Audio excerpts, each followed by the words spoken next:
कब से इस तरह का पानी आ रहा है आप लोगों के घर में, क्या परेशानी है? जब से लाइन खुदी है जब से पानी ऐसा गंदा आ रहा है और बहुत ही बदबू आ रही है। देखेंगे कि ये जो बाल्टियों में पानी रखा हुआ है ये पेयजल के लिए पानी आ रहा है और ये कहीं ना कहीं लोगों के लिए परेशानी का सबब भी बना हुआ। 2-3 बार मैंने कंप्लेन भी की लेकिन कुछ सुनाई नहीं होती है इसकी। लाइन आई है जब से गंदा पानी आ रहा, पूरा पीला गंदा काला, हमने अभी तक यूज ही नहीं किया। बच्चे भी बीमार, पिछले साल कितना पीलिया फैल रहा था, सब बच्चों को पीलिया हो गया था सर, लेकिन फिर भी ये सुनवाई नहीं होती। मैं इस वक्त मौजूद हूँ राजधानी भोपाल के मिसरौद इलाके में और यहाँ पर जो है वो पेयजल की जो सप्लाई हो रही है वो दूषित पानी की शिकायतें लगातार यहाँ पर सामने आ रही है। अब देखेंगे कि ये जो बाल्टियों में पानी रखा हुआ है ये पेयजल के लिए पानी आ रहा है और ये कहीं ना कहीं लोगों के लिए परेशानी का सबब भी बना हुआ है। मैं आपको पूरा सिस्टम समझाने का प्रयास करता हूँ कि इस कॉलोनी में एक पानी की टंकी बनाई गई है जिसमें नर्मदा का जो जल है वो नीचे के टैंकर में आता है और वहाँ से फिर ऊपर सप्लाई होता है और उसके बाद ये घरों में जाता है। लेकिन अब जो घरों में पानी जा रहा है आप देखेंगे कि तो ये बहुत ज़्यादा गंदा है और उसमें से स्मेल जो है साफ तौर पर ये समझ में आ रहा है कि जो पाइपलाइन आई है उसमें कहीं ना कहीं सीवेज की लाइन मिली है। कुछ महिलाएं हमारे साथ हैं, उनसे हम बात करने की यहाँ पर कोशिश करेंगे। दीदी, किस तरह की परेशानी आ रही है पानी को लेकर?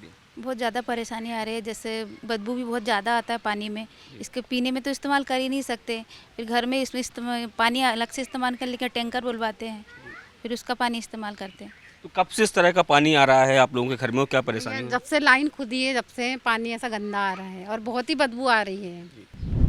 तो फिर कैसे इंतजाम करते हो? रोजमर्रा के जीवन पानी तो चाहिए। हाँ, टैंकर मंगवाते हैं। तो स्थानीय जो पार्षद होंगे, जो नेता होंगे, उन लोगों से आप लोगों की बात हुई क्या? करी है कंप्लेंट। क्या कहते हैं वो लोग?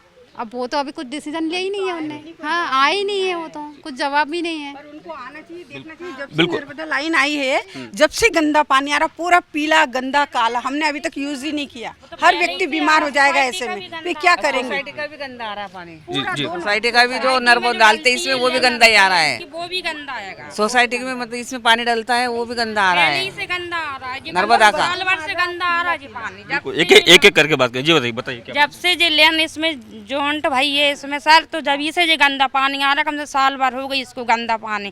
2-3 बार मैंने कंप्लेन भी की लेकिन कुछ सुनाई नहीं होती है इसकी। बच्चे भी बीमार, पिछले साल कितना पीलिया फैल रहा था, सब बच्चों को पीलिया हो गया था सर, लेकिन फिर भी ये सुनवाई नहीं होती है। वो आते हैं बोल जाते, कुछ करते ही नहीं है फिर। और चैम्बर और जिनकी ये दोनों की परेशानी तो बनी ही रहती है इस कॉलोनी में। हर 8 दिन में चैम्बर ओवर होते हैं, बाहर पानी बहता है गंदा, ये सब पूरा ऐसा। तो क्या लगता है कि जो पानी जो स्मेल आ रही है तो कहीं चैम्बर वगैरह से लाइन मिल गई? पता नहीं सर या क्या है क्या नहीं है, ये पूरा ऐसे ही पानी आता है। जहाँ जो चैम्बर ओवर होते हैं गंदा ही गंदा पानी आता है फिर तो। ये नर्मदा का जो पानी है ना, उसमें कई चेंबर की लाइन मिक्स हो रही है, वो पानी गंदा आ रहा है, इसलिए पूरी बदबू आ रही। सुबह से जो पानी आता है जो दोनों कनेक्शन का है, पूरा पीला और गंदा बदबूदार है एकदम। तो आप देखेंगे कि राजधानी भोपाल का ये मिसरौद का इलाका है। यहाँ पर पानी की स्थिति ये है कि जो लोग हैं, जो महिलाएं हैं, वो बता रही हैं कि गंदा पानी यहाँ पर आता है। और देखिए, कुछ दिनों पहले इंदौर में जिस तरीके से हादसा हुआ था उसके बाद जो दावे हैं वो नगरीय प्रशासन और पीएचई डिपार्टमेंट की तरफ से किए गए थे कि लोगों को दूषित पानी ना पीना पड़े, उनको उपयोग के लिए दूषित पानी ना आए, इसके लिए तमाम अभियान चलाने के दावे भी जो है वो स्थानीय प्रशासन की तरफ से किए गए थे। लेकिन दावों में कितनी हकीकत है, ये राजधानी भोपाल के मिसरौद की तस्वीरें सच्चाई बयां कर रही हैं। कैमरामैन रमेश के साथ शैलेंद्र सिंह, IBC 24 भोपाल।